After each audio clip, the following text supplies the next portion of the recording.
Fala pessoal, tudo bom com vocês? Hashtag 08, estamos de volta, hein?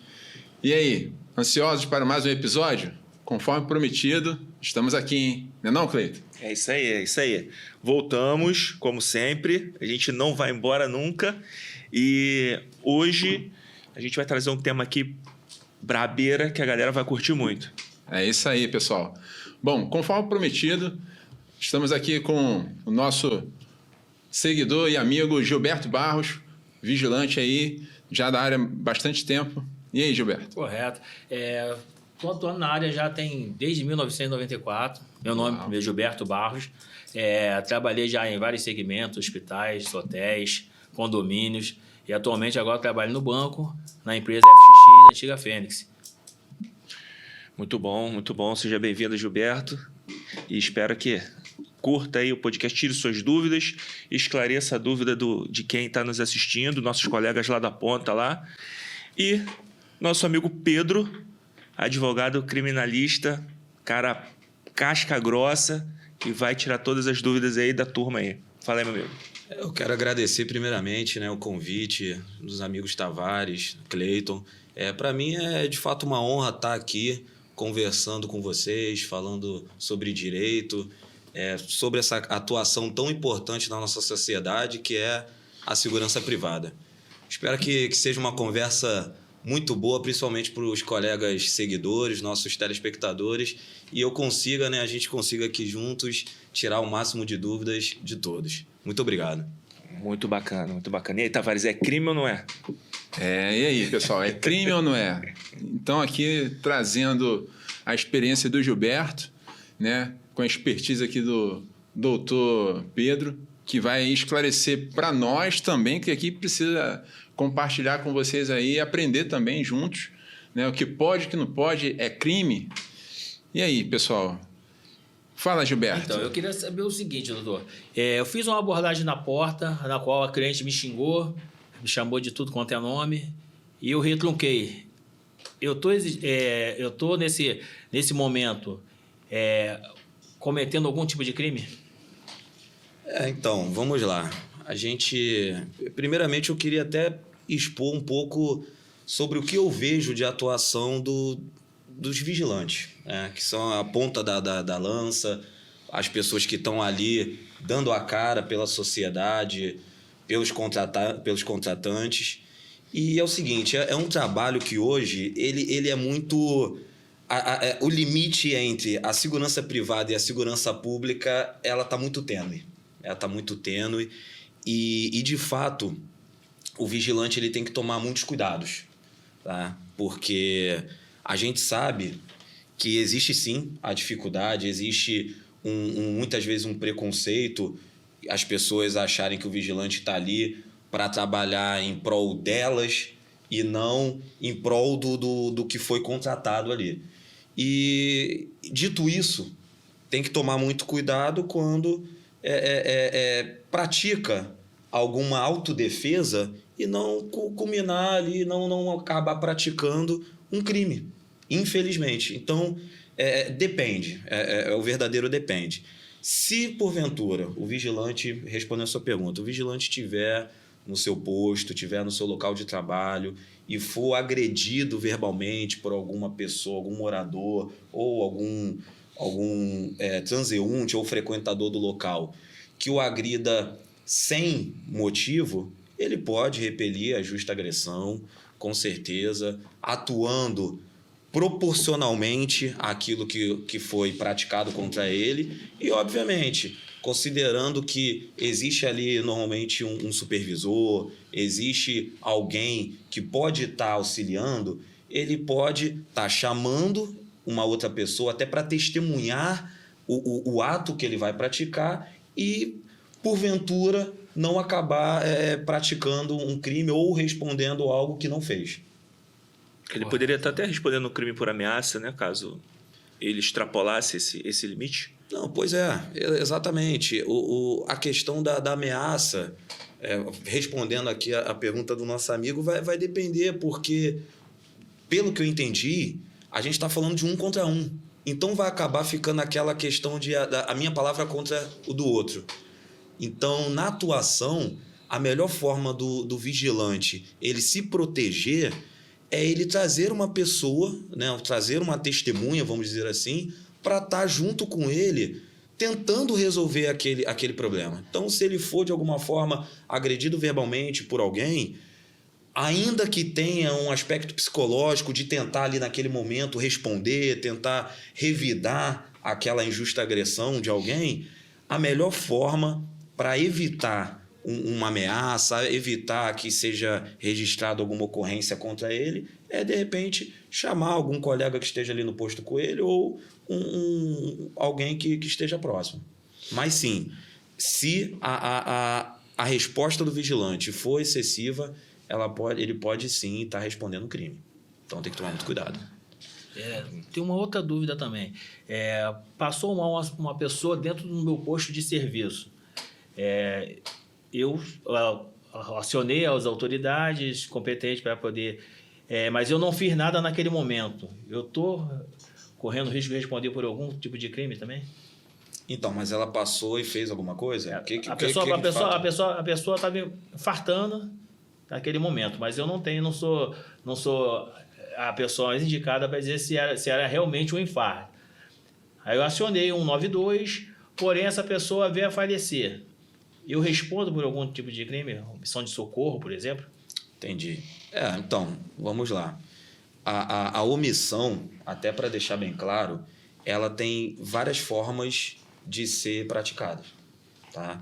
Não necessariamente quando você deixa de tocar em alguém que está sofrendo mal ali, alguma questão de saúde, um infarto aparente, você vai ser colocado como uma pessoa que se omitiu criminalmente, tá? Como você mesmo falou. O vigilante está ali no posto dele, chega ali uma pessoa idosa ou qualquer pessoa, infarta. A princípio, ela cai dura lá e está se sentindo mal ou caiu e está desligada. Você não se omitiu. A partir da hora que você liga para o órgão competente, você liga para o bombeiro, você pratica algum ato para chamar um órgão ou alguém que pode assisti-la da melhor forma, você já não está se omitindo. Então, a omissão que enquadra alguém criminalmente é o ato de realmente não fazer nada.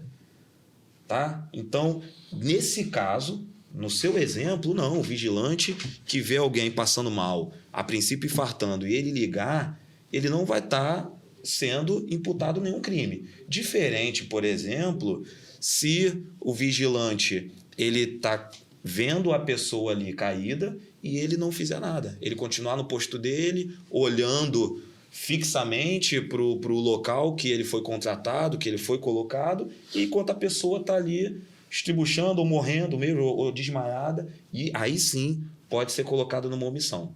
Tá? Fala aí, fala tu? Não, hoje tu tá quietinho? Não, eu também tenho algumas dúvidas que pairam aí na questão das atribuições do vigilante. E a gente se depara aí na rede social com vários vídeos aí, né, de atuação do vigilante. E é muito questionado se ele deveria ou não deveria fazer algo. Existe muito... Aqui tem vários exemplos. Um deles é meio que parecido com a do Gilberto. O vigilante tem um posto de serviço próximo à área entre condomínio. E ali, alguns condomínios, a gente vê que a estrutura dele de divisão de perímetro ali é um gradeado, às vezes. E nesse gradeado ele está com visão plena ali para a área externa. Ele tem uma visão boa. E ali naquela área externa, pode ser um morador ou um transeunte, na frente dele está sofrendo um assalto. E o vigilante está ali armado. E, se não me falha a memória, tem coisa aí de uns 3 meses, teve uma situação semelhante a essa que eu estou falando aqui. Uma aconteceu com o porteiro, mas essa aconteceu especificamente com um vigilante. O vigilante saiu do seu posto, percebeu-se isso, e foi perseguir o criminoso no meio da rua, né? Em proteção ali à pessoa que estava sendo assaltada. Mas a questão entende-se que o vigilante ele tem que se manter lá, dito na regra, na área adstrito ao seu local de serviço, né? Esse termozinho aí. Então, é ali, ele não pode... Eu entendo que ele não pode atuar lá, mas ele está vendo. E aí, como é que funciona? Porque se ele age, daqui a pouco vem o cliente, pô, mas você não tinha que fazer. Mas se o cliente, mas se aquela pessoa que está lá sofrendo assalto é um morador que vai reclamar com o cliente, mas ele tinha que fazer alguma coisa.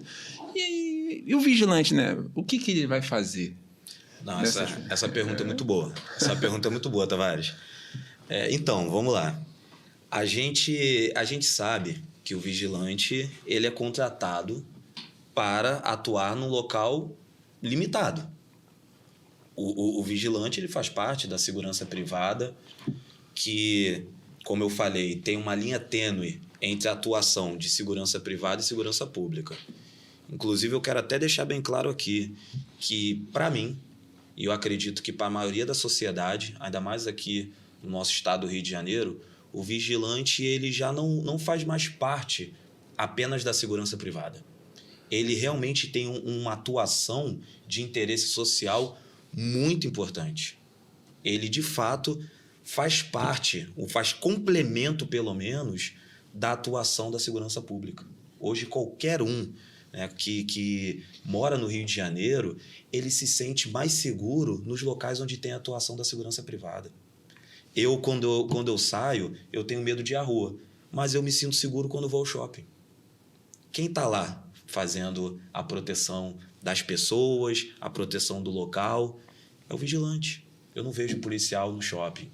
Então, quando você encara hoje a realidade do nosso estado, na nossa sociedade, você vê que o vigilante hoje, a segurança privada, ela já é, se não complementar, eu diria que talvez ela já faz até parte da segurança pública, ainda que legalmente, juridicamente não faça.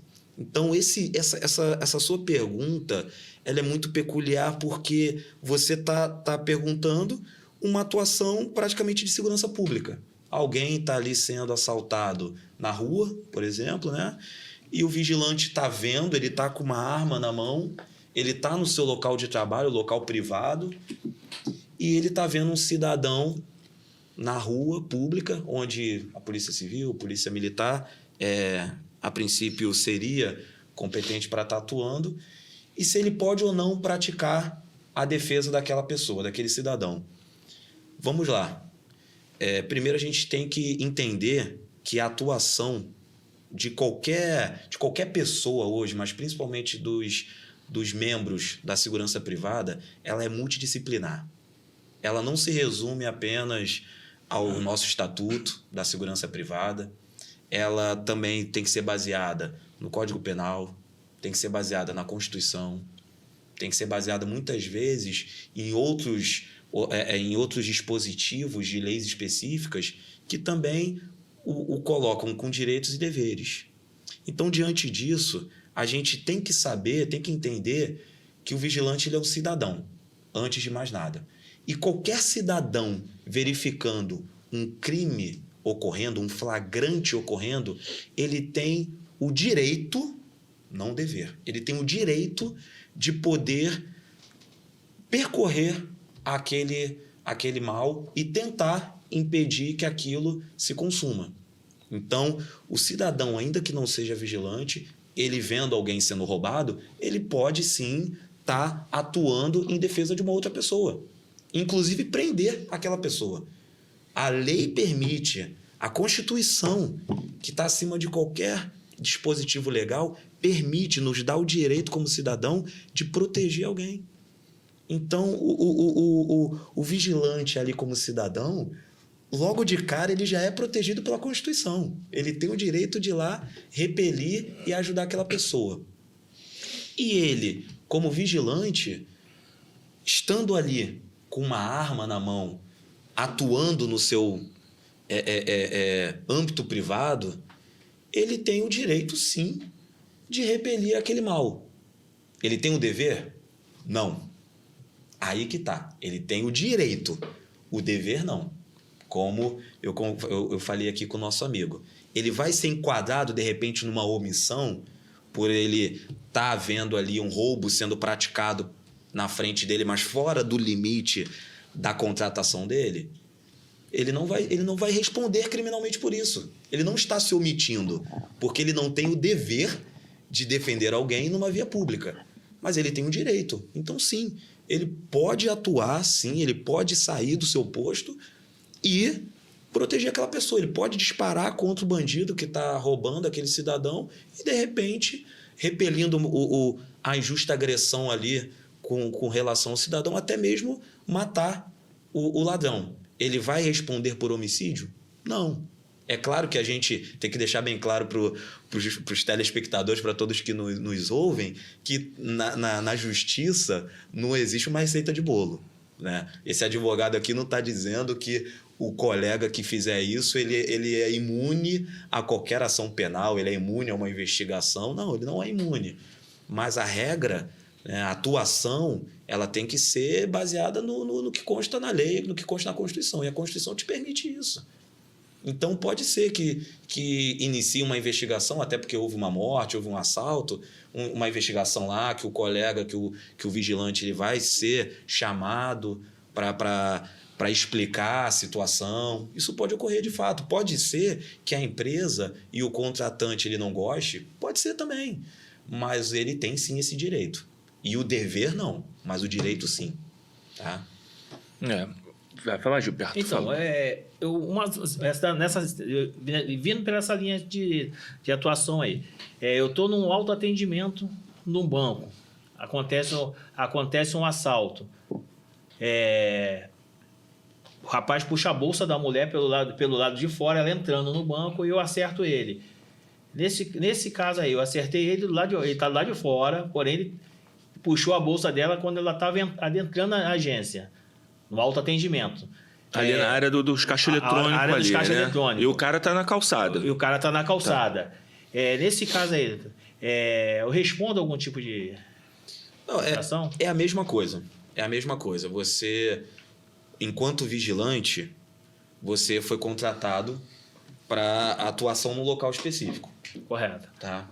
Então, naquele local, no banco ali no caso, você é a autoridade ali. Você é a autoridade. O vigilante ele tem que ser encarado dessa forma. Já passou da hora de encarar o vigilante como autoridade dentro do seu trabalho. Assim como a gente encara o policial como autoridade na rua. Certo? Por isso que, em regra, onde se atua um, não se atua outro, como regra. Apesar da lei permitir a atuação em ambos os locais. Inclusive, o vigilante ele pode, sim, atuar na rua. Em grandes eventos, em outras situações específicas, o vigilante é autoridade daquele local, ainda em local público, né? Mas não é pergunta. Mas, colocando a mesma analogia que eu falei com o Tavares, sim, o vigilante ele pode atuar, e nesse teu caso, eu acho que é um caso mais específico ainda, porque enquanto a pessoa que você está protegendo está dentro, porque a contratação do vigilante é proteger o local físico e as pessoas físicas, ou seja, as pessoas que frequentam aquele local, e a pessoa que está sendo agredida criminalmente, ela está ali dentro. Então, você está repelindo uma agressão, está repelindo um roubo, a pessoa que já está dentro. Então, você tem o dever de proteger aquela pessoa ali. Então, sim, eu acho que até mais interessante do que a pergunta do Tavares, eu acho que, nesse caso, o vigilante tem um dever e não o direito. Entende? Ainda que o ladrão esteja do lado de fora, a pessoa que você deve proteger está lá de dentro. E a proteção não é apenas material, porque muita gente pensa que a atuação do vigilante é apenas material, que ele só tem que proteger o caixa, só tem que proteger o banco. Não, ele tem que proteger as pessoas que estão ali dentro. Então, se a pessoa o cliente ele já está dentro do banco e ele está sendo assaltado e está um puxa-puxa, o ladrão do lado de fora e a pessoa do lado de dentro, para você proteger a pessoa que está do lado de dentro, você tem que fazer o quê? Repelir o bandido que está do lado de fora. Então, sim, eu acho que, além de você não responder, não ter um impacto criminal contra o vigilante, eu ainda acho que ele tem o dever de atuar. Um pouquinho diferente da questão do Tavares, onde o ocorrido estava totalmente fora, integralmente fora. A pessoa que você tem que proteger está dentro. Então, eu acho sim que que você tem não só o direito como o dever de proteger e não terá implicações criminais com relação a isso. Correto.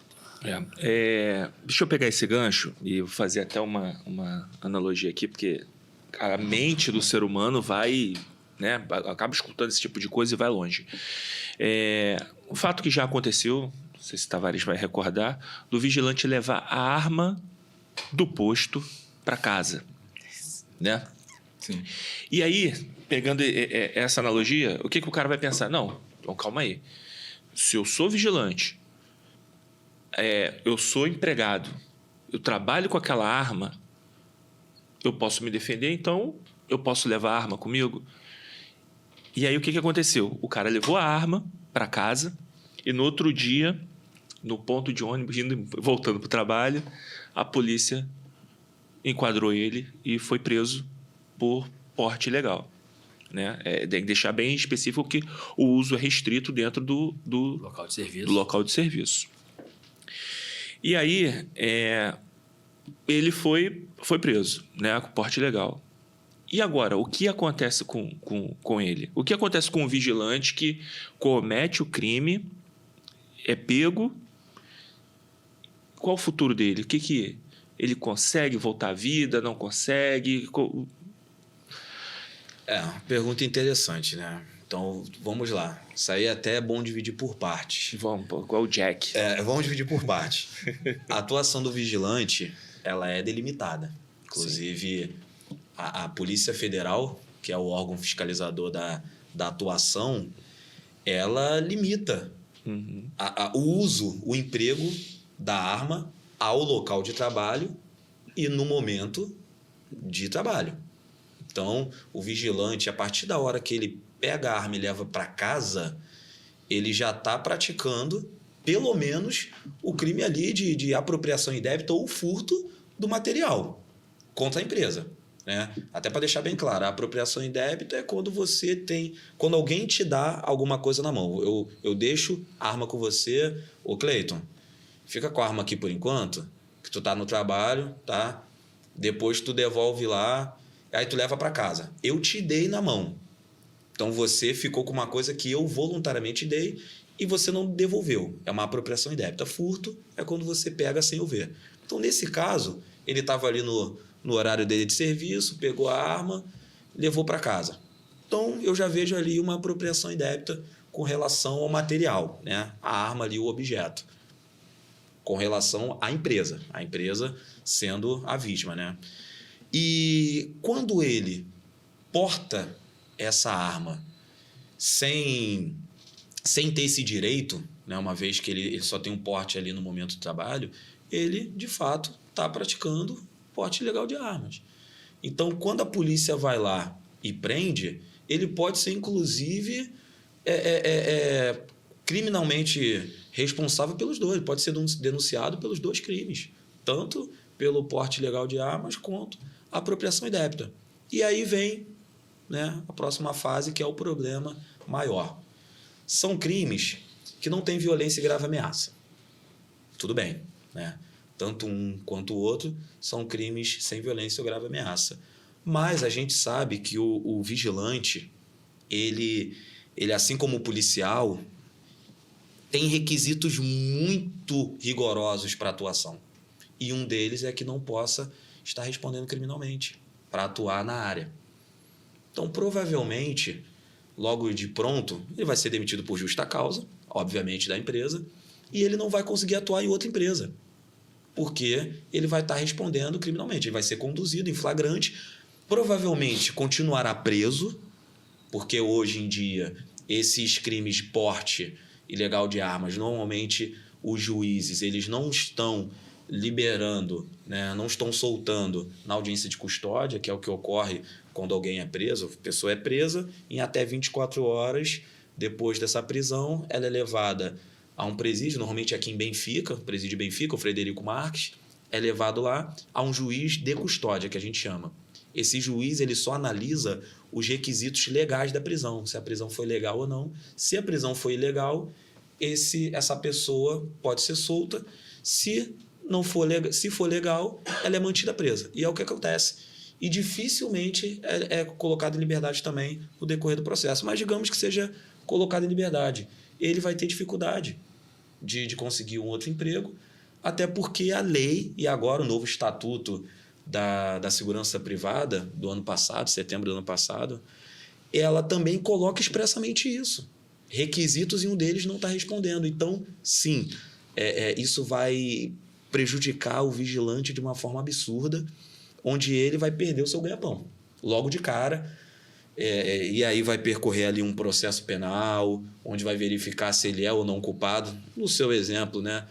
Provavelmente culpado, uma vez que ele sabia que ele estava levando a arma, né? Ele estava portando a arma como se porte tivesse, e isso vai gerar inúmeros prejuízos a ele. Inclusive, de repente, até a prisão. Certo? Beleza, aí foi preso, né? Imagina, Gilberto, você foi preso. Mentira, tô brincando. Foi preso, cumpriu a pena, saiu, tudo certinho, volta à profissão, não volta, porque a gente estava conversando, né, Gilberto? Questão das certidões, na própria reciclagem, você tem que apresentar as certidões negativas, aquela coisa toda. Como é que fica a vida desse cara que cometeu um crime, que foi julgado, que cumpriu a pena? Então, eu vou falar a teoria e vou falar a prática. E tem a pesquisa social também, né, Tavares? Que as empresas fazem na admissão, que também é um ponto importante da gente. Pode, não pode? É legal? É legal, né? Aí que está o problema. Tem a teoria e a prática, gente. Teoria e prática. Na teoria, pode sim. Na teoria ele pode voltar. Por quê? Tanto a lei, né, como eu venho falando aqui, quando a gente fala de segurança privada, a gente não pode pegar o estatuto da segurança privada, colocar embaixo do braço e só aquilo ali que a gente tem que observar. Não, a gente tem que observar primeiramente a Constituição. A Constituição ela diz que as pessoas elas são presumidamente inocentes até o trânsito em julgado. Só que o que acontece? Tá? Ele vai lá, cumpriu a pena, como você falou, foi preso, foi condenado, a pena foi transitada em julgado, até para o espectador entender, quando não tem mais recurso, acabou. Foi condenado, cumpriu a pena dele. Ainda assim, ele não pode voltar de pronto. O estatuto da segurança privada ele coloca alguns requisitos para que o vigilante ele retorne. Isso aí, se eu não me engano, acho que está até no artigo 28 do Estatuto da Segurança Privada. Depois, se os colegas quiserem ler, e um dos requisitos, e está lá, dizendo que ele pode até atuar, contanto que o crime não seja de violência, cometido com violência e grave ameaça, e que ele tenha feito a reabilitação dele. Ou seja, os dois crimes que eu coloquei ali nesse teu exemplo, num primeiro momento, não são de violência e grave ameaça. Por quê? A apropriação indébita não tem violência ou grave ameaça. Eu não cheguei lá e, vambora, me dá essa arma aí que eu vou levar. Então, como não teve isso, você voluntariamente, a empresa voluntariamente, de boa fé, deu na minha mão, eu peguei e fui embora. Ou seja, com relação à apropriação indébita, sem violência e grave ameaça. Porte ilegal de arma, mesma coisa.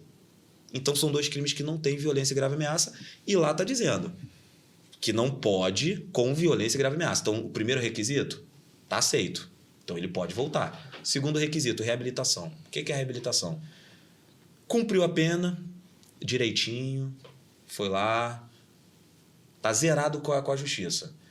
Só que isso não é a reabilitação. A reabilitação é o seguinte, depois de 2 anos de efetivamente cumprido essa pena e ele ter ficado quietinho, não ter praticado outro crime, ele pode judicialmente pedir uma coisa chamada reabilitação criminal.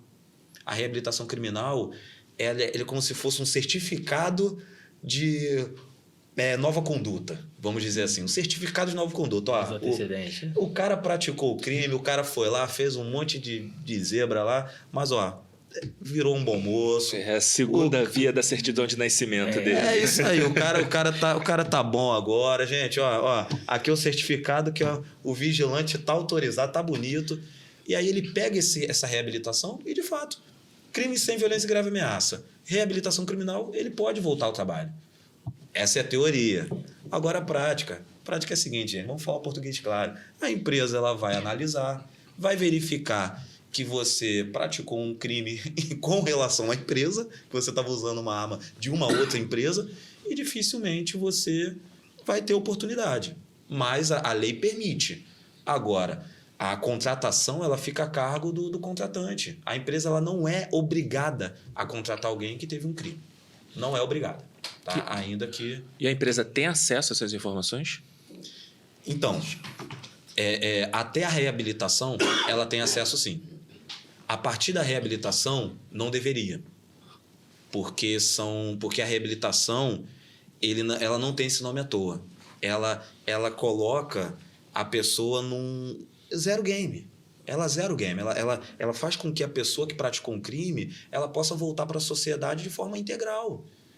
Então, a reabilitação, um dos pedidos que normalmente os advogados fazem à justiça é que, diante do direito ao esquecimento que a gente fala, diante do direito à privacidade, direito da dignidade da pessoa humana, que é o princípio, né, norteador da nossa Constituição, do nosso ordenamento jurídico, aquilo ali tudo saia das informações públicas. Então, na teoria, as empresas não teriam. Só quem teria acesso a essa informação seria o Ministério Público, a Polícia Civil Militar, Federal. Só que é aquilo, né, gente? Uma coisa é teoria, outra coisa é prática. Deve ser no Google, só botar no Google. É verdade. De alguma forma, as empresas conseguem... ChatGPT me ajuda. De alguma forma, as empresas conseguem esse acesso, a gente não sabe como, mas não deveria. O ponto é esse. O cara lá do DP, ele bota ChatGPT. ChatGPT, fulaninho cometeu crime. ChatGPT, sim. Então, eu tenho uma pergunta a respeito até da área de vigilância também, mas na parte de escolta. Eu tenho minha arma particular, saí para escoltar, teve uma tentativa de assalto. Eu, em vez de atirar com a arma da empresa, eu atirei com a minha arma particular, matei o elemento. Primeiro, você tem porte? Deixa o doutor falar. Me meti, Meu me Deus do envolvi. céu. Esse é o caso, caso que, gente, está até todo mundo autorizado a responder isso aí, porque assim, gente... Porque se for assim, Não, assim, até fiquei tenso agora com essa pergunta. Situação que já ocorreu com um colega na escola. O primo do cunhado do genro do teu tio. Assim, vamos lá. Você está no seu local de trabalho. Você tem os equipamentos para a tua atividade profissional. Então, eu já acho muito esquisito esse caso que de fato aconteceu, que deixa a coisa mais interessante ainda, ele não utilizar a arma do trabalho. Porque, como foi dito aqui, o vigilante ele é complementar a segurança pública. Você ali na sua atuação, você tem uma gama de hipóteses onde você pode sim utilizar aquela arma. Aquela arma do vigilante não é só para ameaçar o mal que pode estar espreitando aquele local. Não, ele é realmente para ser utilizado, é um material para utilizar. Então, nesse caso, é muito esquisito que o vigilante não use o seu próprio armamento, o armamento ali da empresa, o armamento que foi dado para a proteção, para a escolta, utilizar a sua arma particular. E aí vem um outro problema. Em regra, o vigilante ele não tem porte de arma.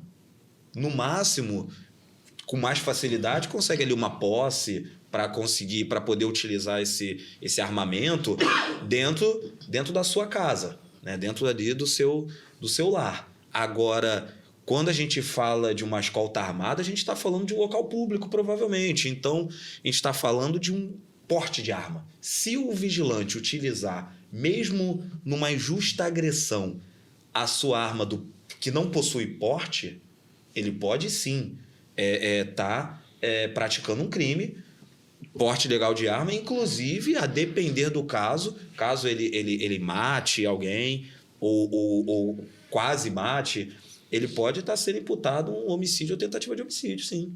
Então, eu acho muito, muito temerário, muito perigoso que o vigilante, primeiro, ele ande com arma sem ter porte, e segundo, que ele utilize essa arma numa situação profissional.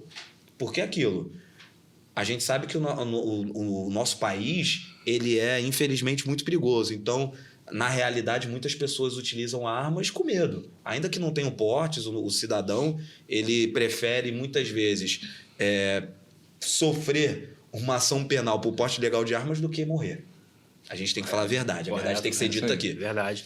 Então, ele fala, olha, eu não tenho porte, mas eu vou botar arma mesmo, eu não quero saber, o máximo que vai acontecer é um porte ilegal de arma, mas eu prefiro isso do que morrer. Aí, ok, o vigilante vai lá e está portando uma arma sem poder. Agora, ele portar essa arma aí na esfera profissional dele, ele é armado com uma arma da empresa, ele utilizava a particular, além de ser um ato que eu não acho muito inteligente, ainda também ele vai praticar o crime. Entende? O pior de tudo que acontece. Então, assim, deixando bem claro, um crime não exime o outro. Correto. Um crime não exime o outro. Tanto é que, ainda que você tenha porte de armas, vou até melhorar, ainda que você tenha posse de arma, que é a regra que nossos colegas vigilantes têm, você tem a posse de arma na sua casa.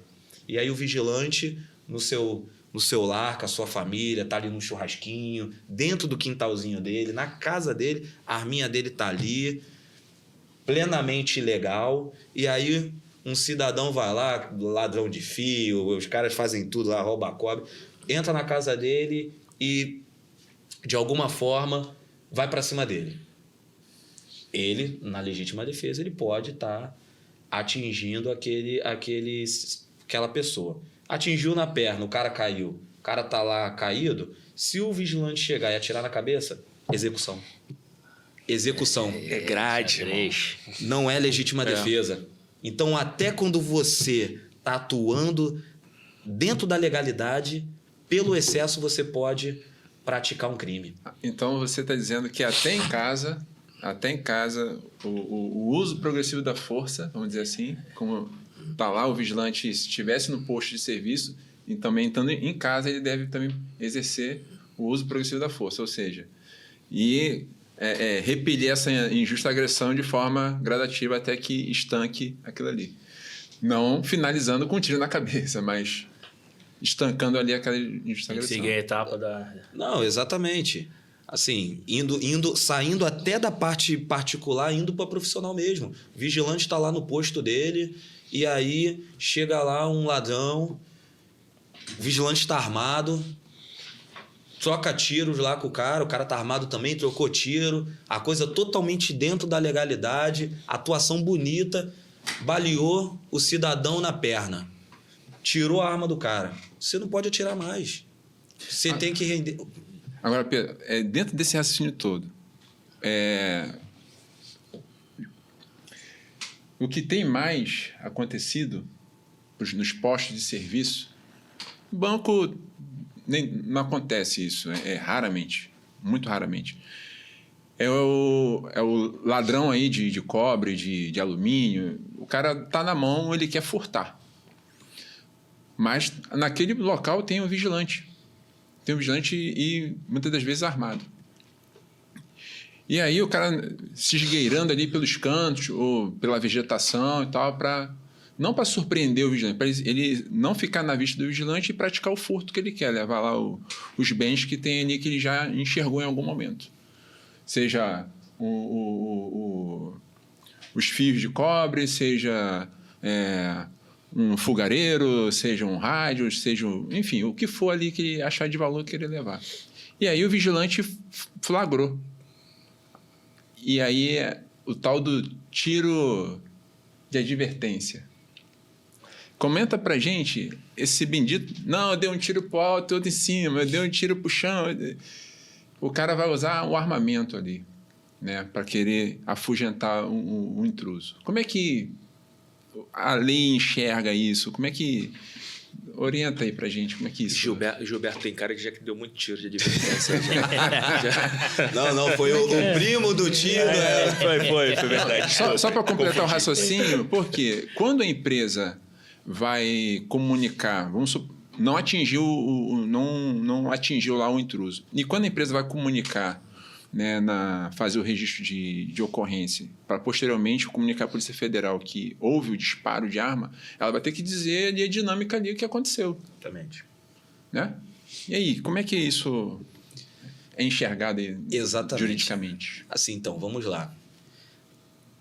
O trabalho do vigilante é um trabalho meio injusto, né, gente? Vamos falar a verdade, né? É um trabalho meio injusto. Porque um simples tiro pode se tornar uma coisa muito grande. O que acontece? Vai depender da dinâmica. Vamos lá, usando o teu exemplo. O cidadão lá entrou no terreno e está se esgueirando lá pelos arbustos, a parte escura, você está vendo, você vigilante está vendo. Primeiro ato é verificar se você está protegido, né? Você tem que se proteger porque aquela pessoa ela pode estar armada, né? A gente presume que seja o carinha lá do ladrão de cobre ou de alguma coisa pequena, mas pode ser alguém atentando contra a sua vida, inclusive tentando roubar a arma do vigilante. Isso daí não é impossível de acontecer. Não o cara, às vezes, desarmado, ele pode estar, sim, tentando pegar a tua arma para vender, para fazer qualquer coisa. Então, você tem que se proteger primeiro, Sim. certo? E a lei, ela entende isso, que o primeiro ato do cidadão é se proteger. Ponto.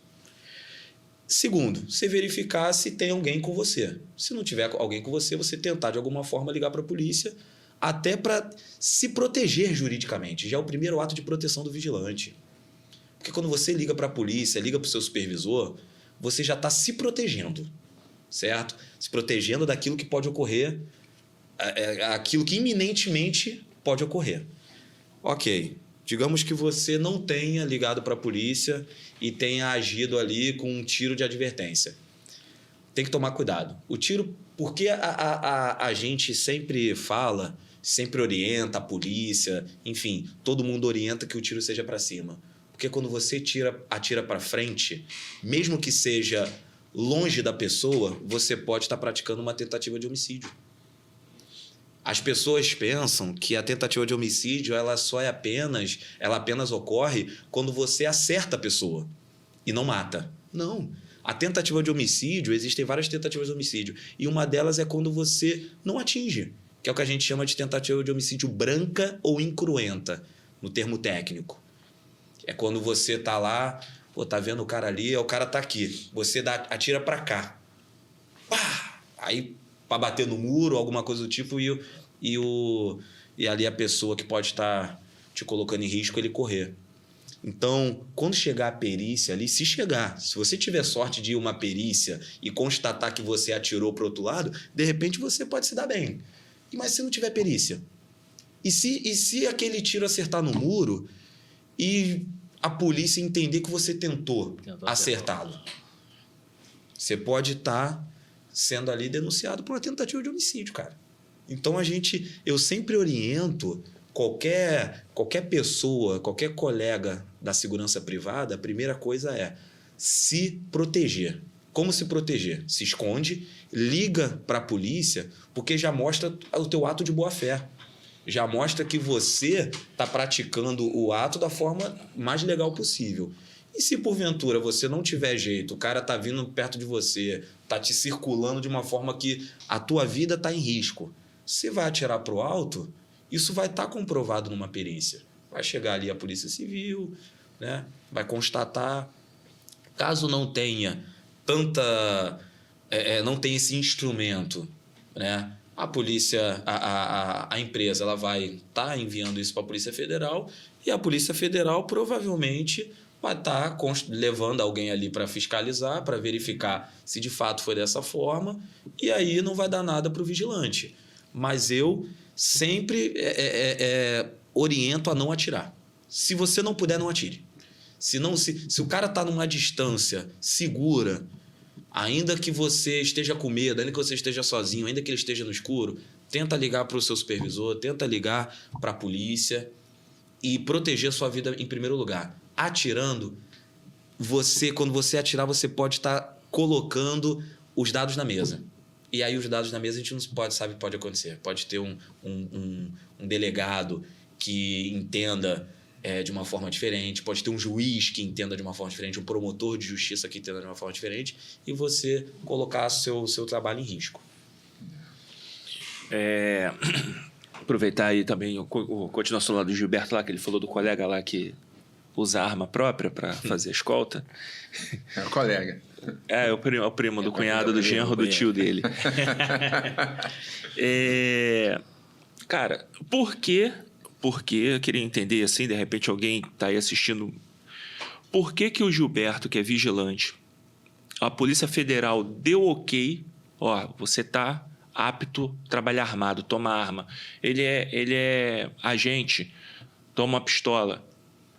Você está apto para trabalhar com essa arma. Por que ele está apto para trabalhar em serviço e por que ele não pode tirar um porte? Quer dizer, não é que não pode, por que não consegue, né? Porque na teoria vão falar, não, poder pode, mas tenta para ver se tu consegue. Qual a diferença de você ser habilitado para trabalhar armado e você não ter habilitação para portar sua própria arma? Que não é uma brincadeira barata, qualquer um pode ter. Cleiton, eu acho primeiramente muito injusto, tá? Pode ser que muitas pessoas entendam errado, mas no meu ponto de vista, eu repito e eu vou morrer repetindo isso. O vigilante hoje, não só o vigilante, a segurança privada como um todo, seja com o vigilante, seja na questão de monitoramento, o que for, ela é complementar à segurança pública. O vigilante, ele, no meu ponto de vista, e vou até abrir uma polêmica aqui, eu acho que o vigilante ele é mais preparado do que o policial. E eu vou fundamentar isso pelo seguinte: o policial, ele faz o seu curso de preparação ali, o policial militar no Cefap, o policial civil lá na Cadepol e o policial federal também. Depois disso, ele pega o seu porte e ele não necessita obrigatoriamente nunca mais se atualizar. Alguns se atualizam por questão de vibração, ou de repente tem alguma remuneração extra com algum curso, alguma coisa do tipo, mas não tem uma obrigação. Então, muitas vezes você vê o policial militar que ele, lá em 95, ele se formou e ele agora em 2025, 30 anos depois, ele nunca mais aperfeiçoou. Diferente do vigilante. O vigilante é obrigado a se atualizar, a se reciclar periodicamente, em um período muito curto, inclusive. Sim, que eu acho... E não só tecnicamente, como psicologicamente. Exatamente. Então, eu acho extremamente injusto. E vou dizer mais. Além do que você falou de preparação física e psicológica nessa reciclagem, ainda tem também a análise documental.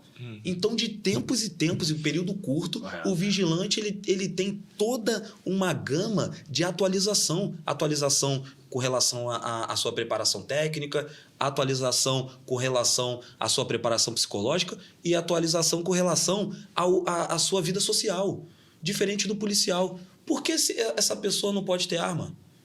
Eu vou ser bem sério, eu me sinto muito mais seguro no shopping, cara. Eu já falei e repito, eu vou no shopping e me sinto seguro. Porque eu sei que vigilante ele é altamente preparado. Apesar do leigo não entender isso. Achar que o cara que está ali na rua com a farda de policial militar, eu não quero aqui gerar uma polêmica entre quem é melhor e pior, se o policial está bem preparado ou não, mas e sim defender os vigilantes. Porque, sim, são pessoas extremamente preparadas e eu, no Brasil, não acho que ninguém tenha mais direito de ter porte de arma do que vigilante. Não tem como você dizer que uma pessoa que fez um curso de preparação para ser vigilante e de tempos em tempos, acho que é o período agora, acho que 2 anos, né? A ata. De 2 ou 3? 2 anos? 2 anos. De 2 em 2 anos, gente. De 2 em 2 anos. Não é nenhuma Copa. Não é nenhuma eleição. De 2 em 2 anos, o vigilante ele tem que renovar a sua ata fazendo a reciclagem. Cara, uma pessoa que de 2 em 2 anos ela tem que se reciclar. Você vai dizer para mim que ela não tem direito de ter um porte de armas? Chega a ser um crime. Acho que isso aí que é um crime. E aí, Gilberto? Não, concordo também com o doutor aí. Tendo em vista até porque só a nossa presença, como estava pegando o gancho aí do shopping, só a presença do vigilante ali já inibe muitas ações ali, entendeu? Acontece que as pessoas, quando vê o vigilante, não vê da maneira como o doutor tá falando.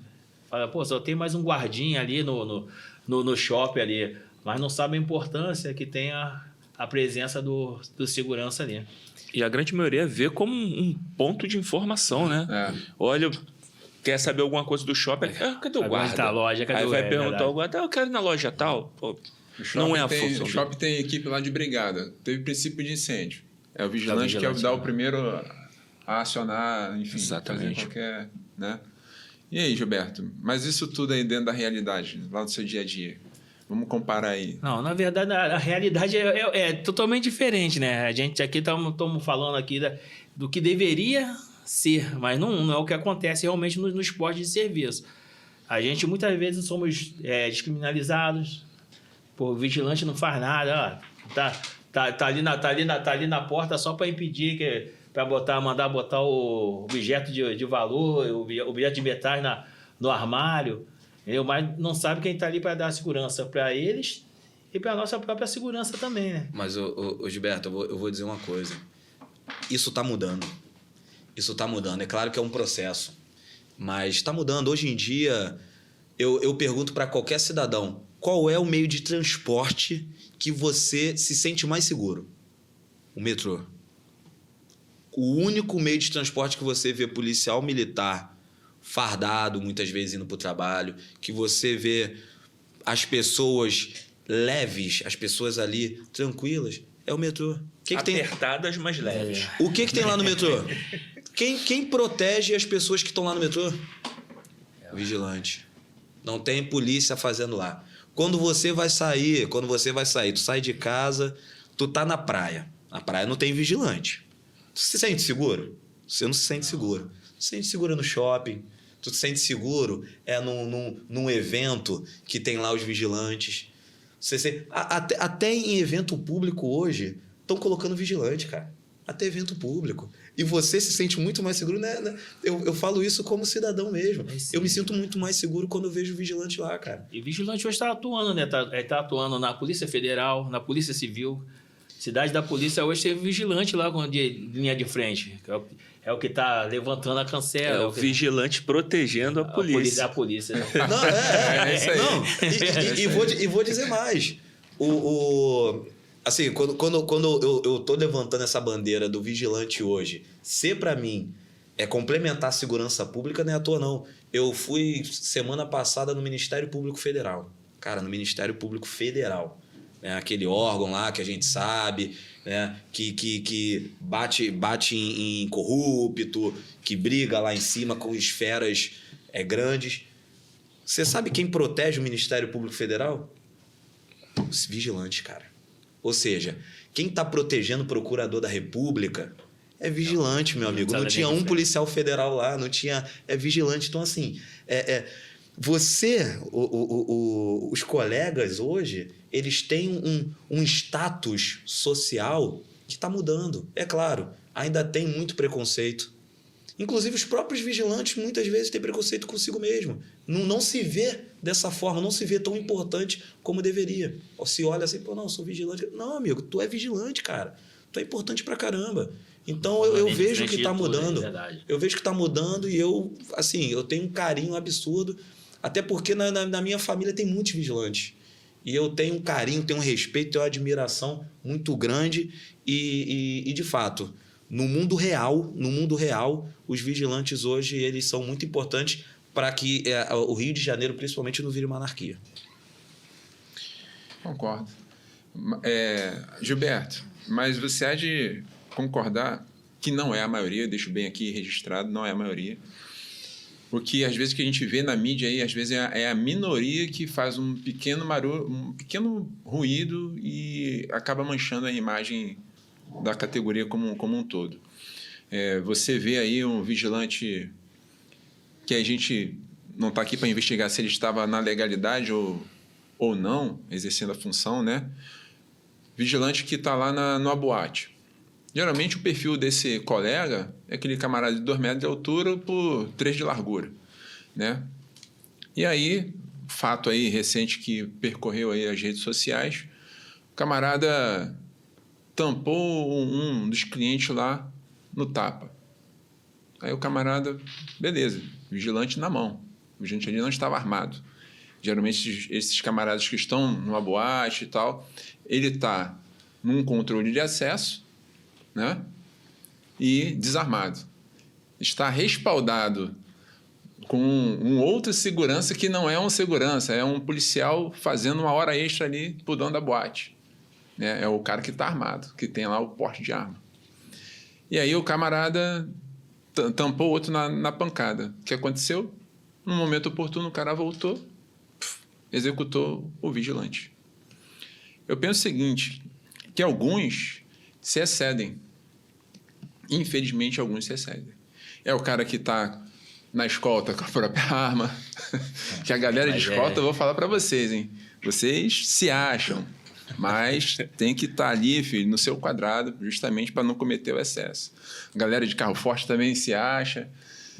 Mas também tem o patrimonial que às vezes se excede, né? Que está ali, alguns que trabalham nesse local que você acabou de mencionar, que trabalham às vezes juntamente com um policial e às vezes tomam algumas atitudes que algum policial vai comprar o barulho. Mas eu digo que, repito, não é a maioria.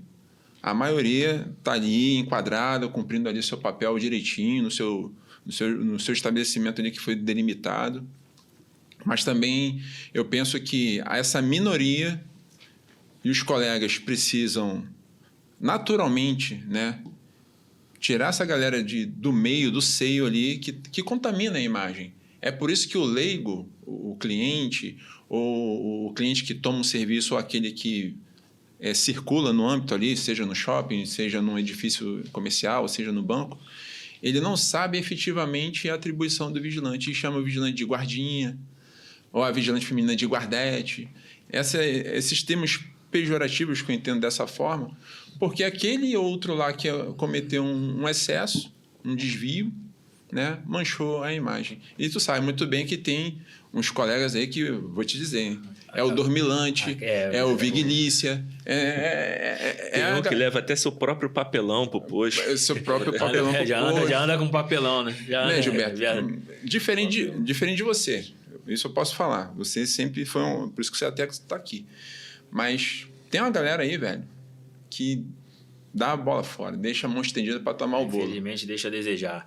Outra coisa que eu vejo muito acontecer é as pessoas associar muito segurança com vigilante. Não é porque o cara tá ali de segurança que ele é o profissional da segurança, que ele é o vigilante de fato. Às vezes o próprio cara na boate mesmo, ele não viu. Mas quando vai associar, ele associa sempre como o cara fosse vigilante. Foi o caso daquele mercado lá que teve homicídio lá no sul, né? Que era um policial na folga trabalhando e o outro não era nem vigilante, era qualquer coisa menos vigilante. Que aí veio a óbito lá o cliente. Então, o que eu acho sempre que está faltando mais fiscalizações, não só do nosso sindicato, como também da Polícia Federal, do Ministério do Trabalho, que as pessoas estão deixando de utilizar o serviço de segurança para botar controladores de acesso e muitas vezes até afardado. O problema que eu vejo é o seguinte. Primeiro, até pegando um pouquinho do gancho do Tavares, que infelizmente em qualquer lugar terão pessoas que vão manchar, né? Mas a regra de fato é o bom vigilante. Claro que a gente sabe que tem eu gostei do dormilante. Então, assim, tem realmente vigilantes, principalmente aqueles mais antigos, eu acredito, que era um perfil diferente, né? E de fato, as preparações estão melhorando com o tempo. Claro, todo excesso ele pode ser criminalmente imputado. E aí, cabe também às empresas, cabe também os bons vigilantes não perseguirem, mas buscar que essas pessoas não estejam mais nesse âmbito. Porque, de fato, não dá para deixar isso passar e acabar manchando a reputação de uma categoria que, de fato, é muito importante. Agora, com relação a essa fiscalização, a gente sabe que A gente vive no Brasil, né? O Brasil ele não consegue fiscalizar nada. Ele só fiscaliza o que é certo. O que é errado não é fiscalizado. É impressionante. Se você deixar de declarar R$100, tu vai receber ali a tua notificaçãozinha, a Receita Federal vai atrás de você. Agora, o que é errado nesses casos, de fato, não é perseguido, né? Infelizmente, acaba que os bons vigilantes são muitas vezes manchados pelas pessoas que não são vigilantes, muitas vezes. Você chega aí nessas boates, a maioria daqueles caras não são preparados para nada, absolutamente nada, não tem equilíbrio emocional. E ali tem um policial militar por trás, ou às vezes um policial civil, bota uma arma na cintura ali, e aí, de repente, na situação, joga ali num cantinho ali atrás e resolve de uma forma totalmente fora da lei, que não é a atuação do verdadeiro vigilante, que é sempre dentro da lei aquilo que a gente vem conversando durante aqui o podcast. Ah, que isso. Não, acho que a gente tem um sindicato tão atuante, né? Tão em defesa, em prol do vigilante, lutando ali pelo direito de cada um diariamente. Eu acho que a gente não tem o que falar do sindicato do vigilante. Na verdade, o sindicato ele não trabalha sozinho, né?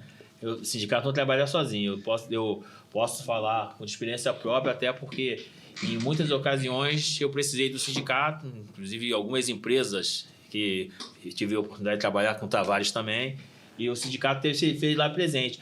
Eu falo uma fiscalização que não é só de um órgão, teria que ter outros participando também, porque os caras são linha de frente. Se você ligar para os caras, já tiveram a oportunidade de estar aqui também, participando com vocês, né? Uhum. Então, assim, vê que os caras estão ali atuantes, mas só que isso, a andorinha só não faz verão, infelizmente. Meio complicado mesmo. Nesse assunto é muito polêmico pra gente entrar, porque senão vai...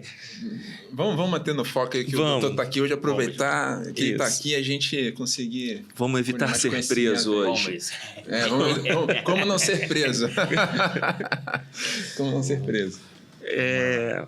Tem alguma aí, Tavares, boa?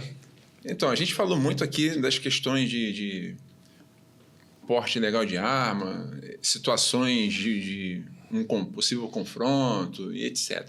Tu falou da boate, eu pensei no uso da força lá do vigilante. Então, aí eu entrar justamente... Tem vários temas que a gente pode falar aqui nessa esfera, e uma delas aí a gente, já pegando o gancho do uso progressivo da força, e a gente também... Gilberto, você também viu um episódio aí, eu vou dizer lamentável, lamento porque chega ao extremo, né? Uma ocorrência aí numa unidade hospitalar da capital, e aí onde um grupo de vigilantes, né? Um deles ali sai no tapa ali com eles chamam... Tem hospital que chama que é paciente, outros chamam que é cliente, usuário, enfim. A pessoa que estava ali... Eu penso o seguinte, eu já dei treinamento na área hospitalar e falo, quem está ali não está a passeio. Então, provavelmente, né, o psicológico da pessoa, às vezes está com o ente querido ali sofrendo, enfermo ali, e a pessoa quer um atendimento imediato. Mas o hospital, entendo que tem lá seus protocolos. Mas quem está lá de casa está angustiado. E aí, no calor da emoção, aí é um corte, aqui é um vídeo de momento que dá para reparar que aquela equipe de vigilantes ali saiu na porrada, esse é o termo, não tem outro termo, saiu na porrada. Não conteve a pessoa que estava exaltada. Simplesmente um deles ali saiu na porrada. E aí a gente entra na questão, tecnicamente, do uso progressivo da força, né? Verbalização e tal. Enfim, o que a gente pode orientar aí o time que está nos assistindo, nos ouvindo, em relação a respeitar essas situações, essas medidas, para ele mesmo se proteger juridicamente? Estou aqui só explanando, você que vai orientar aí a gente. E cadenciando e progredindo nessa atuação dele. O episódio foi assim, a pessoa estava com um parente em estado grave, querendo atendimento, e não podia ultrapassar determinado setor, e queria, a pessoa estava ali exaltada, né, que empurra aqui, empurra ali, e o vigilante, pum, tasca ali um tapão e começa a briga. né? Em teoria, como é que poderia, hipoteticamente, ter agido aí? Lembrando que o vigilante estava em maior número. Ainda tem isso. A equipe de vigilantes estava no maior número e ali só tinha uma pessoa no foco. A atuação ela é sempre muito injusta, né? Como eu falei. Legalmente, tá? Legalmente, pelo corte, a gente não consegue ter imputar muito também quem está certo e quem está errado. O que a gente pode dizer é o seguinte: o usuário ali, o cliente, o paciente, seja o que for, ele está numa situação de vulnerabilidade. E a justiça ela vai entender dessa forma. Vulnerabilidade física ou psicológica, se for o caso de um parente. E aí essa pessoa ela tende, de fato, a exagerar. Exagerar, às vezes, na histeria, às vezes na forma de falar com as pessoas que estão ali trabalhando, seja o vigilante, seja os profissionais da área de saúde. E o vigilante ele tem que ter muita inteligência emocional. Esse é o primeiro ponto. O segundo ponto é o seguinte: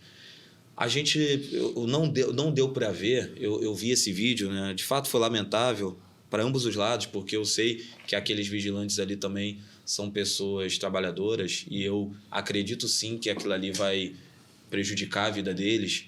E eu fiquei muito triste também por esse lado dos vigilantes, mas também pela pessoa que estava sendo agredida. E eu acredito que deveriam ter agido de forma diferente.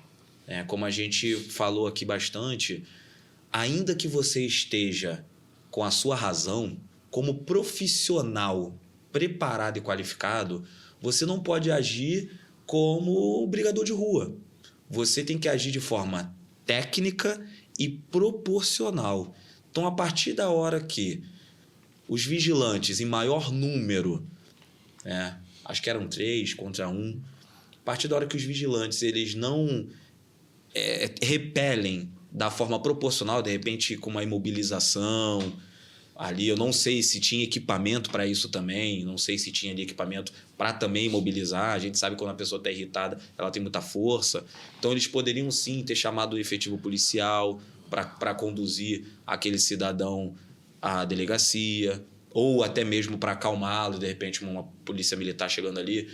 A coisa fica um pouquinho diferente, mas também não só poderia, como deveria ter agido com mais prudência, principalmente que os atos, né, a corda sempre arrebenta para o lado mais fraco. Então, na dúvida, a culpa vai ser do vigilante. E, de fato, aquele corte é um corte que vai dificultar muito a vida do colega. Então, como advogado, eu sempre oriento. Às vezes, mais vale se omitir, entre aspas, chamando a polícia, como eu falei aqui anteriormente. Isso já tira o teu ato de omissão quando você chama alguém para estar auxiliando, do que você, de fato, ter uma conduta ativa, ter ali uma atitude e acabar se prejudicando por isso. Então, naquele ato ali, acho muito difícil os colegas não serem prejudicados, porque, de fato, se excederam, deveriam sim ter imobilizado, poderiam ter agido de uma forma correta e dificilmente ali poderão alegar uma legítima defesa, uma vez que a legítima defesa ela tem que ser equiparada. Se fosse 1 contra 1... E no caso aí, doutor, os 3 respondem. Sim. Tanto por conduta ativa como por conduta omissiva também. Tivemos uma outra situação também que foi no banco. Não sei se os senhores se recordam, no qual o vigilante tomou a tapa, a discussão estava com o gerente fez o procedimento, fez a progressão, né? Se posicionou, se fez presente no momento e acabou o cliente se exaltando com o vigilante, deu uma tapa no vigilante, o vigilante fez uso da arma de fogo. Então, olha só, o emprego da arma de fogo ele é muito arriscado. Como foi dito naquele exemplo lá do cara que entrou no terreno. Na dúvida, não use a arma. Se você usar, você sabe que pode gerar grandes problemas. Então, o emprego da arma deve ser proporcional ao teu risco. Se o cara te dá um tapa, você não dá um tiro. A não ser que ele tente tomar sua arma. Se ele tentar tomar sua arma, presume... Nesse caso aí, chegou a ver isso, esse lance?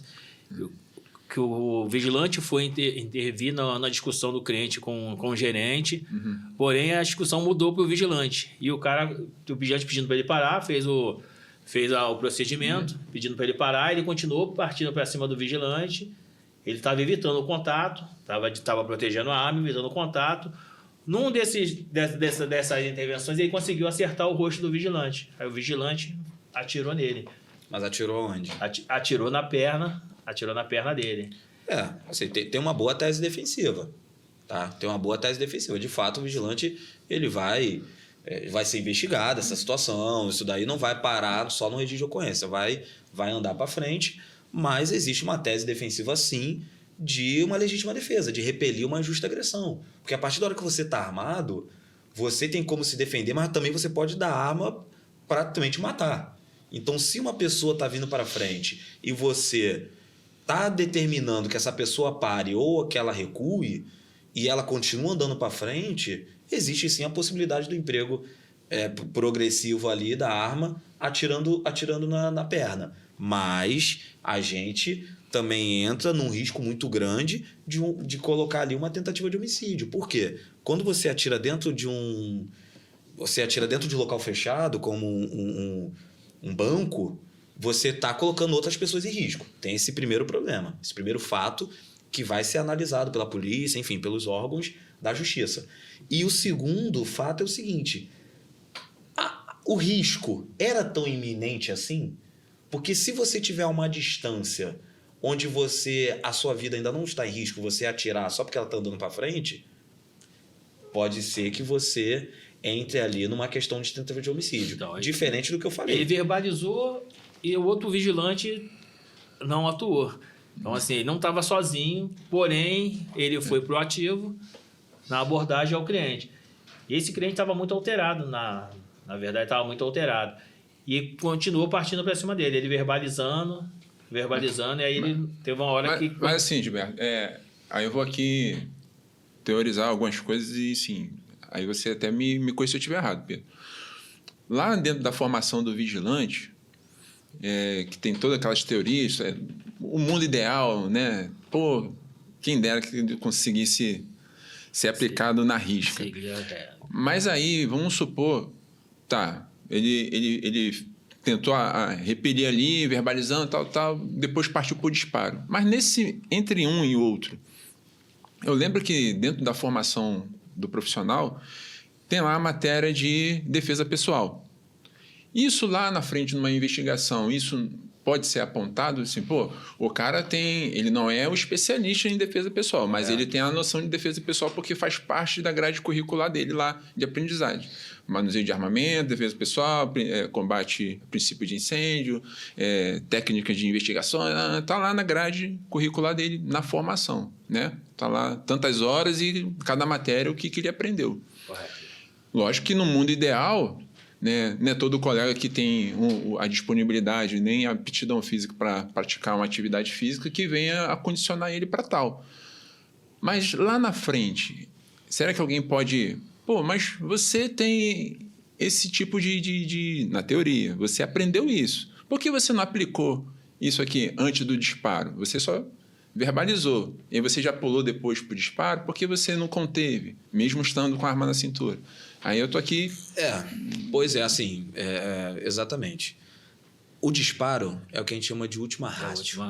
É a última ratio. Ou seja, é a última opção, cara. O tiro é a última opção em qualquer atuação, seja do vigilante ou do policial. Sim. É a última opção. Então, quando ocorrer essa investigação, vai se verificar se existia outra forma de atuação ali. Se existia outra forma de atuação, ele vai ser colocado no excesso. Se for colocado no excesso, pode ser colocado na tentativa. Tá? Ou na tentativa de homicídio, ou de repente numa lesão corporal grave, gravíssima. Tem vários tipos de lesão corporal. Mas eu não vi esse vídeo, de fato. Vou até procurar depois. Mas pelo que foi falado aqui, tinha um outro vigilante. Era uma pessoa desarmada indo para frente.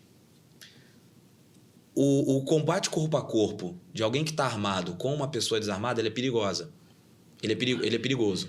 Porque se você for tentar imobilizar e a pessoa pegar a arma, você pode colocar a sua vida... Isso a gente já viu já em vídeos aí, até mesmo policial sendo surpreendido com esse tipo de arma situação. E matar. Então, assim, nesse contexto, eu acho que o policial que está sendo... O vigilante, perdão, que está sendo imputado essa agressão, eu acho que ele não tinha outra opção.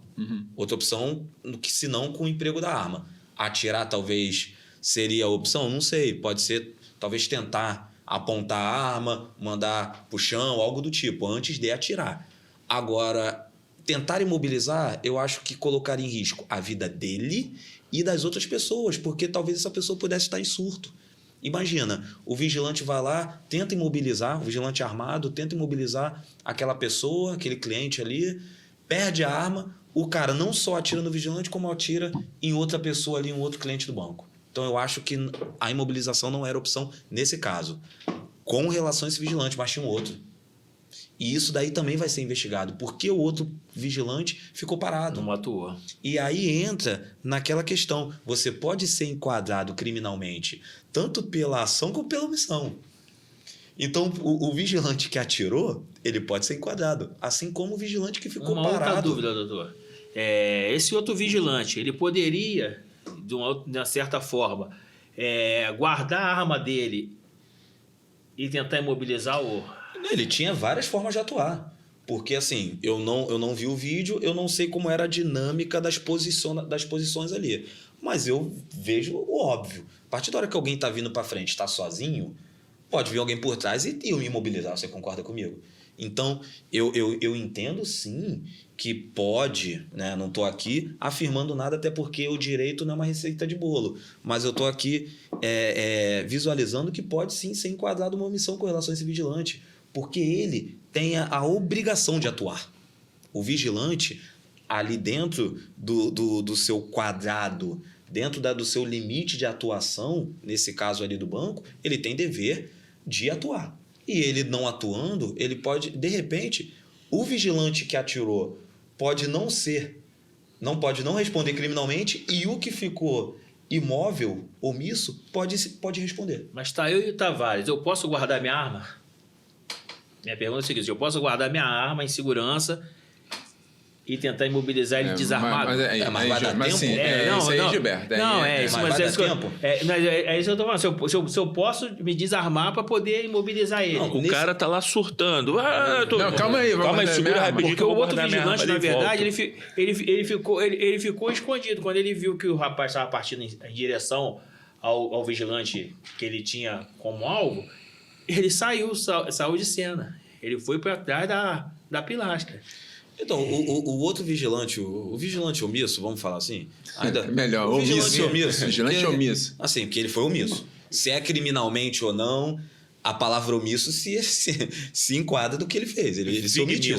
Agora, se virou crime ou não, se realmente ele praticou um crime de omissão ou não, isso aí verão, tá? Apesar de eu, de fato, achar que ele se omitiu criminalmente, né? Porque ele tinha um dever de atuar. Agora, ele poderia sim surpreender, ainda que armado, surpreender a pessoa que estava atacando o outro vigilante. Porque uma coisa é o vigilante armado, ele ir no corpo a corpo estando de frente.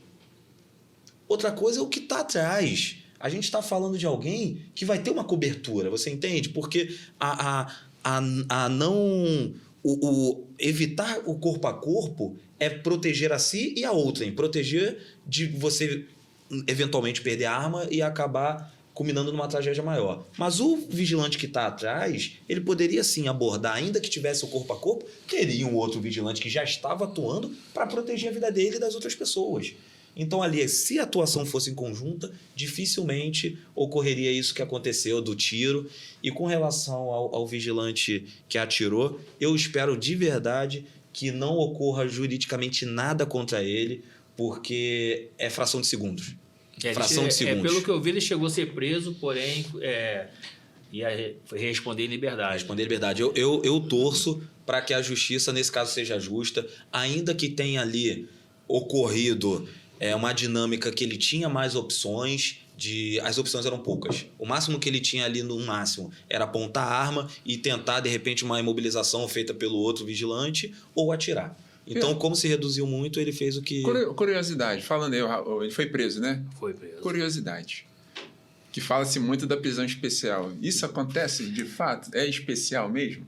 Ou ele vai falar lá comum? Fala aí pra gente. Porque é a parte eu tenho prisão especial. E aí? Não, então, mudou há pouco tempo, tá? Antigamente, né, a lei ela concedia uma prisão diferenciada, prisão preventiva e temporária, tá? Depois de transitar de julgado, cumprimento da pena, a prisão é mesmo para todo mundo. Fala comum. É mesmo para todo mundo, igualzinho. Você pode ser o que você for, a não ser que você seja presidente da República, alguma coisa do tipo. Mas não vou me entrar aqui nesse tema. Mas a regra é que hoje algumas pessoas específicas, algumas profissões específicas tenham a prisão dita especial. Desculpa, que são os advogados, membros do Ministério Público, membros da magistratura e políticos. E aí esse benefício se decorre com relação à própria atuação mesmo. Você vai colocar o juiz lá com o traficante, não precisa nem dizer. Os policiais militares também, os policiais como todo também tem. E não tem nada especial. O que tem é o seguinte, você, digamos, o advogado ele é preso, ele vai para um local dentro de um presídio comum, né? Ele vai para um local separado daquelas pessoas, daquele nicho. Né? Primeiro um presídio de seguro, e aí dentro daquele local tem ali um presídio, uma parte onde vão ficar os advogados, vão ficar os membros do Ministério Público e tudo. Na teoria, que consta na lei, essas pessoas têm que ficar presas em salas de estado maior. Só que isso é teoria. Na prática, não. Na prática, vai para o presídio numa área diferente, num presídio diferente, mas não tem nada especial. É só um presídio igual, só que para aquelas pessoas em específico, para proteger a vida delas. E eu vou ser sincero, eu entro aqui novamente defendendo a bandeira. Considerando a atuação dos vigilantes, eu também acho que os vigilantes tinham que ter essa mesma benesse, assim como os policiais. Sim. Acho que o risco não está muito diferente, não. Ainda mais hoje na nossa realidade. Mas a cela não é especial. Vai chegar lá, o advogado lá, o doutor Pedro foi preso, chega lá, área VIP, com frigobar, televisão. Tá mais fácil lá no presídio do traficante, tá muito melhor que eu. Entendeu? Agora não é especial, não. Eu tenho uma dúvida do dia a dia, cara. Por exemplo, as práticas, às vezes o vigilante pratica lá no dia a dia dele e ele acha que aquilo não é crime. Né? É tão comum, né, que ele já faz aquilo ali há tanto tempo e outros fizeram e o outro fulano faz, enfim. E na cabeça dele aquilo não é crime. Eu já vi situações, por exemplo, o vigilante está no posto de serviço dele e no pátio tem jogo lá no estádio e o vigilante, meu plantão, tira a corrente lá, começa a vender vaga ali dentro do pátio do posto de serviço dele, cobrando 10, 15, 20 reais por carro. Passar, às vezes, um vigilante de um hospital, né, e vê um conhecido, fulano, isso aqui, não, calma aí, vou lá dentro rapidinho. Aí vai lá, fala com o chefe, fala com não sei quem, não, vem, passar, tu vai ser atendido lá. Ter essa facilidade, esse favorecimento, né, a essas condições. E muitas das vezes ele pratica diariamente achando que é crime, não é crime, ele responde só administrativamente pela empresa. Como é que funciona? Fora os outros casos, o Gilberto deve conhecer alguns outros que, enfim, tem números aí. Então, às vezes é material, né? O cara trabalha num canteiro de obra. Já vi muita coisa, né, na vida, né? Cobre, que é o mais visado, né? Tá lá coisa de cobre, o cobre tá lá, o vigilante tá aqui, o vigilante... Não, vou olhar para lá, vai rapidinho. Entendeu? Ele mesmo não fez, mas ele... Facilitou. Facilitou, olhou para o outro lado. Não, você falou aí para mais de 5 crimes, assim, diferentes. Hoje eu estou muito criminoso. Não, para mais de 5 crimes. A gente entende, assim, é o português claro. O brasileiro... ele sempre quer dar um jeitinho para tudo. Exatamente. A gente entende a realidade do profissional, sabe que a remuneração não é muitas vezes compatível com o custo de vida.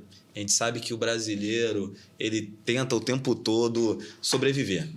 Só que essa sobrevivência ela não pode vir junto com eu posso fazer o que eu quiser, que não é crime pela sobrevivência. Não é bem assim. Ah, não, só o bandido é aquele cara que tem dinheiro, o corrupto tá cheio de dinheiro, ele vai lá e rouba, ele não precisava roubar. Não, eu sou vigilante, eu ganho pouco, eu posso praticar um monte de crime. Não, crime é crime. Então, assim, ainda que tenha virado uma rotina, virado uma forma de muitas vezes trabalhar, tem vigilante, e eu digo isso na atuação mesmo da advocacia. Já teve vigilante que falou, pô, doutor, mas isso aqui não é crime não, cara, isso aqui é normal, pô, todo mundo faz. Não tem um colega meu que não faz, pô. Eu falei, pô, então diz isso aí também pro policial que tu fala que também é corrupto quando ele faz tal coisa, não é todo mundo faz também? Não é, meu amigo, não é assim não. Então, de fato, quando o vigilante ele tá lá no posto dele e tem aquele monte de vagas, né? Aquele espaço, não é nem vaga. Às vezes é um terreninho ali, aí ele, pô, quer saber, eu vou começar a botar uns carrinhos aqui para ganhar um dinheirinho de flanelinha, né? O cara vira dono de estacionamento todo jogo, impressionante. Cara, ali em São Januário, ele tem um terreninho perto ali que ele é vigilante, ele vai lá e bota os carros ali, tá tranquilo. Não, gente, isso é crime. Isso é crime. Você não tem teu salário? Você não recebe a tua remuneração para aquilo ali? O proprietário, o dono daquilo ali te permitiu ganhar dinheiro em cima daquele bem? Não. Então, além da questão administrativa, que é indiscutível, tem também a questão criminal. Muitas vezes pode ser ali, de repente, uma extorsão. Você pode ser colocado numa extorsão, flanelinha normalmente é feito dessa forma. Se for o terreno privado, normalmente não vai mais extorsão, mas pode ser, de repente, ali um estelionato, porque você está ganhando dinheiro nas custas de outrem, no prejuízo de outra pessoa, porque aquele terreno ali, ele pode estar... você pode dizer que está acontecendo alguma coisa e não é feito dessa forma. Quando você está lá você é da clínica da família, sei lá, do hospital, e você fura a fila para um amigo, para alguém, às vezes tu até recebe um dinheiro, alguma coisa, é favorecimento real ao pessoal, que também é crime. Qual foi o outro caso que você falou, o último aí? Do furto, né? Do furto. O cara vai olhar pro outro lado. Tu tá fingindo que não tá vendo, aí tu fala para um amigo assim, pô, tu sabe que tem aquele amigo 71 que, pô, faz de tudo, aquele verdadeiro faz tudo. Tu fala, pô, cara, tá cheio de cobra lá no terreno, tu vai pegar lá, eu vou fingir que nem tô vendo, é prevaricação. Então, assim, você, na tua atuação, o vigilante na atuação, ele tem que entender que ele não pode receber nada além do salário dele. Resumo da ópera é esse, gente. Qualquer coisa que você receber além do teu salário, que não seja previsto ali legalmente, que não seja colocado no teu contra-cheque, é crime, pô. É crime. E se eu pedir o meu caixinha de Natal via Pix? Tu lembra disso? Tu lembra disso? Caixinha de Natal via Pix? O vigilante abordar lá o morador e pedir. Pô, chefe, ele cobrou. Meu Pix é esse aqui. Gente, isso daí tu pode estar numa extorsão, cara. Isso aí tu pode estar numa extorsão. É verdade. Porque assim, a coisa é tão comum que de fato muito colega vai até falar lá, pô, esse advogado sabe porra nenhuma, esse advogado sabe nada, porra, claro que pode. Eu não vou nem olhar os comentários, entendeu? Porque o colega ele já tem isso inserido, que é comum, que é normal, que isso não é crime. Não, isso não é crime. Pô, crime. Fala sério, pô, vou pegar uma caixinha. Gente, não pode. Tu não tem teu salário? É teu salário. Você não pode pedir nada. Você está representando a empresa ali. Exato, você não pode pedir nada. Ainda vou dizer mais, além de você não pedir, você não pode nem aceitar. Já começa por aí, porque muitos colegas vão entender o seguinte, não, doutor, então... Não, mas eu não peço nada não, o pessoal dá porque quer. Mas aí tu lembra, vocês viram aquele vídeo do rapper aí, que tava no condomínio e saiu distribuindo? Foi. E aí o vigilante foi até regressado, não sei o quê. Isso aí, não pode. Não pode. Aí que tá, olha só que loucura. Você não pode nem aceitar, porque isso entende que tá tendo ali um ato de corrupção. Está tendo ato de corrupção. Então, assim, o vigilante, naquela atuação dele ali, ele tem que entender o seguinte, é simples, na dúvida, o vigilante não aceita e não pede nada. Qualquer coisa que vai gerar um benefício extra para o vigilante, que não está dentro de uma hora extra, que não está dentro de uma periculosidade, de alguma coisa de um adicional noturno, não está dentro ali do contra-cheque dele, é crime. Sempre quando você recebe algum dinheiro ou se beneficia financeiramente ou materialmente de alguma coisa no teu quarto de hora ali na tua atuação na segurança privada, é crime. É crime. Eu falo, vai depender do caso. Pode ser uma extorsão, pode ser um favorecimento real pessoal, pode ser um estelionato, pode ser inúmeras, pode ser um furto, pode ser... De repente... Assim, você acha que você não está praticando porque a outra pessoa está praticando, mas você deixou. Ah, quer saber? Até para melhorar aqui, pegando um exemplo do Cleiton. O Cleiton me deu um exemplo que eu posso ter duas hipóteses diferentes. Se você combinar com o teu amigo dele lá pegar os ferros, né, os cobres lá, e você fingir que não está vendo, é furto. Se você... conhecer, de repente, o carinha ali, mas você não é a favor disso. Só que tu acha, pô, tu é assim, cara, tu é social pra caramba. Pô, eu quero ajudar os pobres. O cara vai lá, pega o cobrinho lá dentro do terreno, dentro do lugar onde você trabalha e tu não faz nada. Prevaricação. Então, não tem uma receita de bolo. Cada fato é um caso. Uhum. Mas uma coisa é clara, indiscutível, inquestionável. Se você está lucrando de alguma forma sem estar no teu contra-cheque, pode ter certeza, é crime. Seja qual for. Então, na dúvida, falar aqui para os nossos colegas, os nossos telespectadores, os nossos amigos vigilantes, pessoal claro, de segurança privada, eu vou deixar bem claro de uma vez para acabar com essa... Gente... não receba nada, não se beneficie de nenhuma forma, senão você vai estar praticando crime. É porque muitas das vezes a punição é só administrativa, né? Ah, não, fulano fez, não, tira ele do posto, então, desliga. Então a pergunta é, o caixinha é crime? Eu vejo como crime. Tu recebia caixinha como crime? Não, nunca recebi caixinha. Nunca tive essa oportunidade. O livro de ouro. Assim, o livro de ouro, gente, foi um português claro, cara, é comum no Brasil. Ele é comum. Nem tudo que parece crime é. Mas certas coisas que certas coisas que parecem crime não são, certas coisas que não parecem crime são. O livro de ouro, ele é comum, ele é popular. Isso é verdade, ele é popular. Todo mundo faz o livrinho de ouro em dezembro, todo mundo.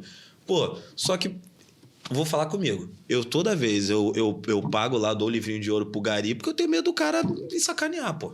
A sabotagem dele. Isso vai me sabotar.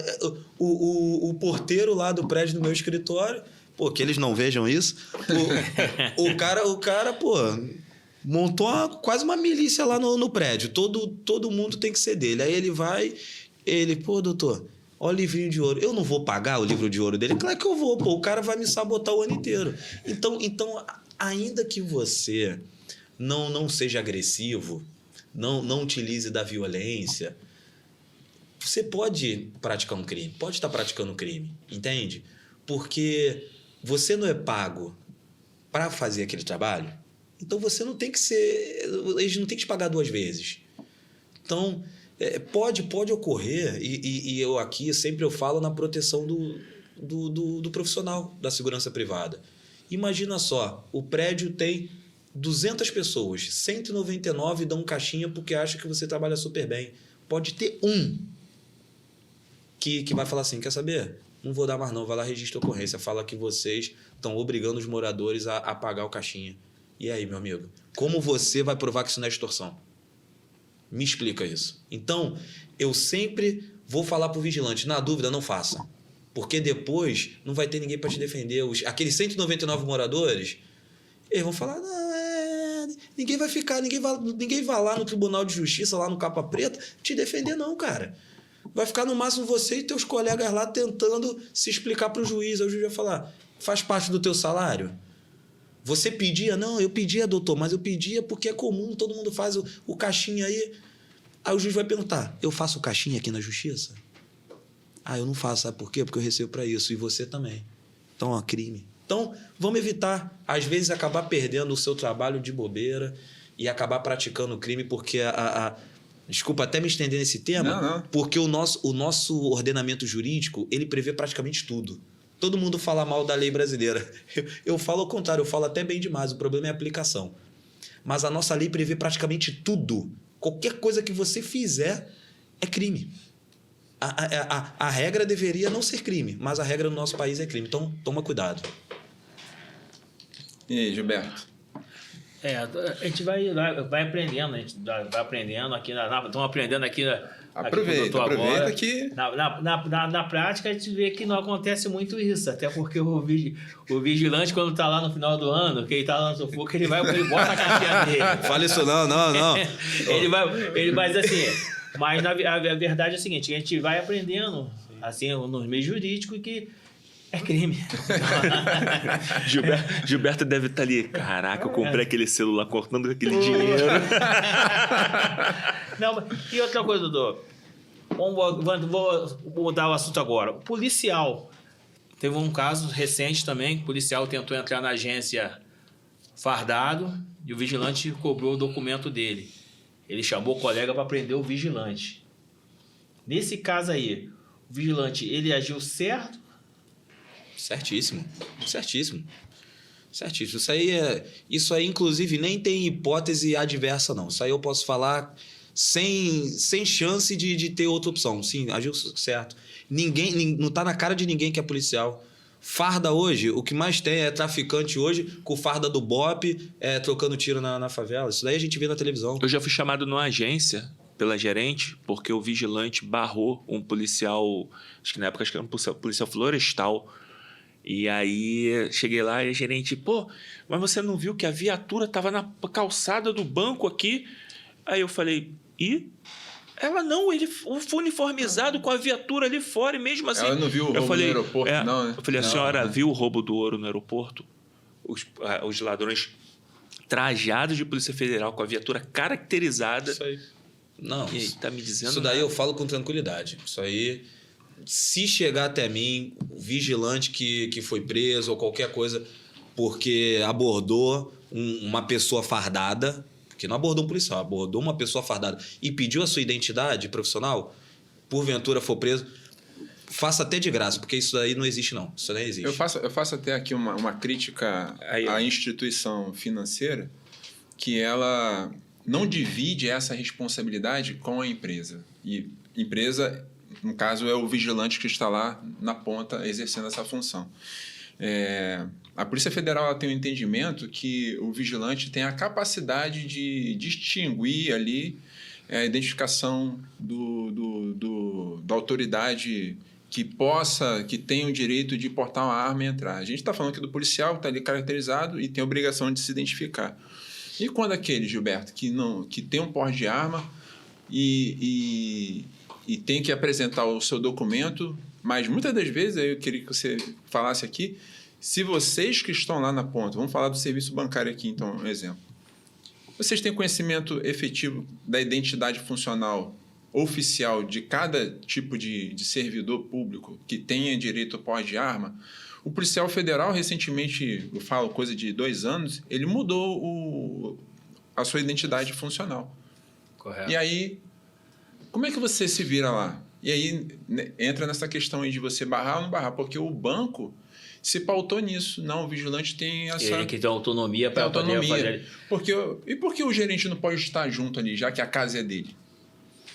Entende? Não, e também ele tem autonomia, mas baseada em quê? Que ele tem autonomia de identificar aquela... Identificar e fazer a triagem ali. É um parecer da Polícia Federal.